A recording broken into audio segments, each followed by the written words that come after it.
Hey family, guess what? We're reading the Quran and we're going through our annotation review. Alright. So we're going to pick up where we left off, Nisa, on Surah 101. Before we get started, A'udhu billahi minash shaitanir rajim. Bismillahir rahmanir rahim. Okay, so I annotated 101. When ye travel through the earth, there is no blame on you if ye shorten your prayers. For the fear the unbelievers may attack you, for the unbelievers are unto you open enemies. So, definitely have a little advice right there for when you're traveling.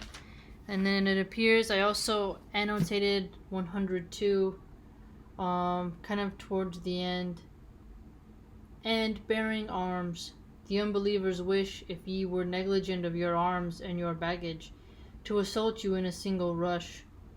So I know this is talking about obviously during a wartime. However, I think that if you should always have some type of arms to protect yourself, because once you are disarmed, you're ripe for the plucking and at the mercy of others.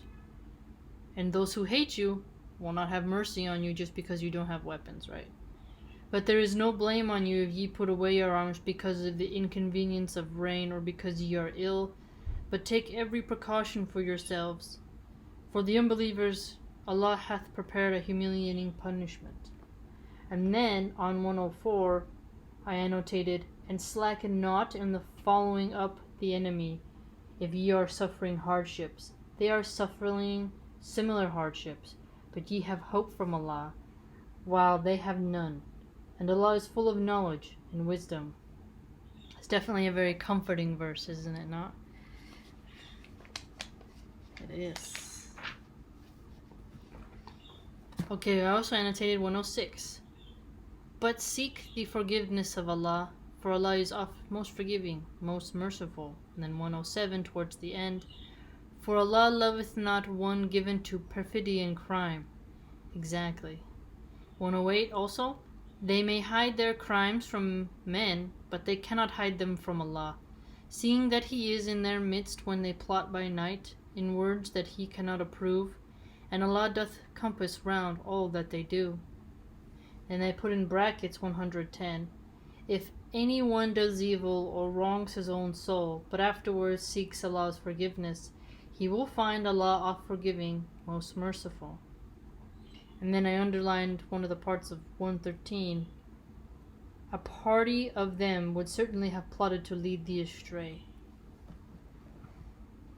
It's very cool. It's like going back in time, right? And then on 115, it appears I just underlined this one line. What an evil refuge. It's talking about hell. 116 as well, I annotated. Allah forgiveth not the sin of joining other gods with Him, but He forgiveth whom He pleaseth other sins than this.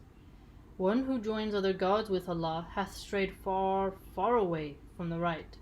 And also 117. The pagans, leaving Him, call upon female deities. They call upon Satan, the persistent rebel. And then on 120, Satan makes them promises and creates in them false desires. Yes, this creation of false desires is quite something profound when you really meditate on it. But Satan's promises are nothing but deception. They, his dupes, will have their dwelling in hell, and from it they will find no way of escape.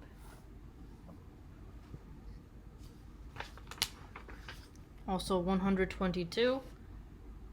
But those who believe and do deeds of righteousness, we shall soon admit them to gardens with rivers flowing beneath, to dwell therein forever. 124. If any do deeds of righteousness, but they, male or female, and have faith, they will enter heaven, and not the least injustice will be done to them. Then 125, kind of towards the end, follows the way of Abraham, the true in faith, for Allah did take Abraham for a friend. Really puts in that relationship into perspective. Then 127, kind of towards the middle, concerning the orphans of women to whom ye give not the portions prescribed, and yet whom ye desire to marry, as also concerning the children who are weak and oppressed, that ye stand firm for justice to orphans. There is not a good deed which ye do, but Allah is well acquainted therewith. So He knows all what you've done good. Help the little ones, man. Help them. Don't lead them astray and encourage them to do crimes and join gangs or sell their bodies. 128. If a wife fears cruelty or desertion on her husband's part, there is no blame on them if they arrange an amicable settlement between themselves. And such settlements is best, even though men's souls are swayed by greed. But if ye do good and practice self-restraint, Allah is well acquainted with all that ye do. Yeah, so it's a good memo for wives there. It's no blame on her if she wants to, end the relationship. A lot of haters don't even look at that quote. Then 143. They are distracted in mind even in the midst of it. Yes. Being sincerely for neither one group nor for another. Just wishy-washy, right? Essentially. And then 148. Allah loveth not that evil should be noised abroad in public speech, except where injustice hath been done. For Allah is He who heareth and knoweth all things. 149. Whether ye publish a good deed, or conceal it, or cover it evil with pardon, verily Allah doth blot out sins and hath power in the judgment of values.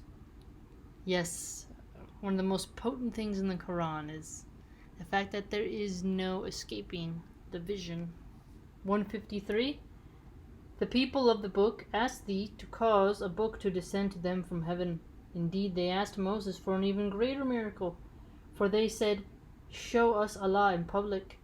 But they were dazed for their presumption with thunder and lightning, yet they worshipped the calf even after clear signs had come to them. Even so we forgave them, and gave Moses manifest proofs of authority. And for their covenant we raised over them the towering height of Mount Sinai. And on other occasion we said, enter the gate with humility.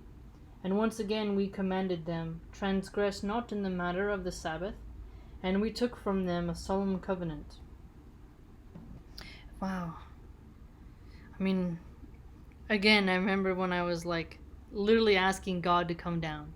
It's the biggest thing you could ever ask. Very arrogant. Even, think about this. People might say, well, that's not arrogant. Go into a restaurant and say, I'm not ordering food from this restaurant until the owner appears. The owner would be in the office they're not going to come out, right? But people expect God just to come down and be like, I'm proof, and then go back up. It's nah, it's not how it works. The proof can come up within you, right? And how many people, even if God did come down, they would think they've gone insane? I think I would go insane. If that's what freaks me out about people who ask to see supernatural things. I don't want to see it. It's gonna freak me out. I'm gonna go bonkers. Couldn't handle it. My brain would pop. So, be careful what you ask for, right? Essentially. 155, towards the bottom. Allah hath set the seal on their hearts for their blasphemy, and little is it they believe. Again, the seal talk, right? So, only the seal can be removed by the will of Allah. So, no matter how much you present information to people or anything like that, it's really up to the Maker, and you just have to do the best you can, right? 156, that they rejected faith, that they uttered against Mary a grave false charge. Oh yeah, that she had committed adultery, right? Wait, no, that's the Christian view. Yeah. 157, that they said in boast, we killed Christ, Jesus, the son of Mary, the apostle of Allah, but they killed him not, nor crucified him. but so it was made to appear to them. And those who differ therein are full of doubts, with no certain knowledge, but only conjecture to follow, for of a surety they killed him not. Nay, Allah raised him up unto himself, and Allah is exalted in power and wise. Okay, I have to... Even though I already annotated it, I'm going to double highlight it because that's an important fact of differentiation between the two faiths. 159 as well I annotated. And there is none of the people of the book but must believe in him before his death, and on the day of judgment he will be a witness against them.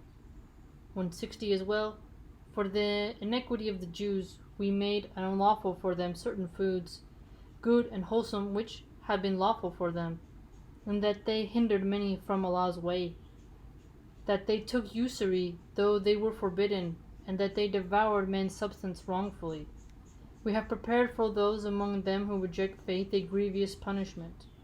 But those among them who are well grounded in knowledge, and the believers, believe in what hath been revealed to thee, and what was revealed before thee, and especially those who establish regular prayer, and practice regular charity, and believe in Allah, and in the last day. To them shall we soon give a great reward. It's quite interesting, yes, the concept of just compound interest, even more so, right? It's quite revealing. Alright, hope you liked the annotation review. I know I did.